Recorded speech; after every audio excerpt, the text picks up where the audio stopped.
शहर हैदराबाद में police constable ने बचाई एक शख्स की जान। रियासत तेलंगाना के दारुल हुकूमत शहर हैदराबाद में एक पुलिस कांस्टेबल ने एक शख्स की जान बचाई। ये वाकया राजेंद्र नगर सर्कल आरामगढ़ के पास आज पेश आया। बस के इंतजार में खड़े एक शख्स अचानक गश खाकर गिर पड़ा।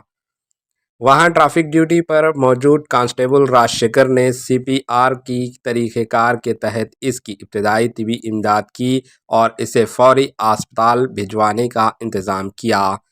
अब इसकी सेहत मुस्तकीम बताई गई है। आला हाकिम के मुताबिक कांस्टेबल की बरवक्त मदद के नतीजे में इस शख्स की जान बच गई।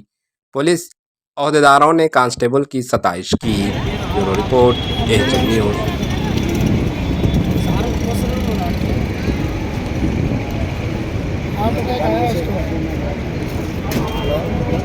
अरे 108 कॉल करो भैया, है ना? नुकु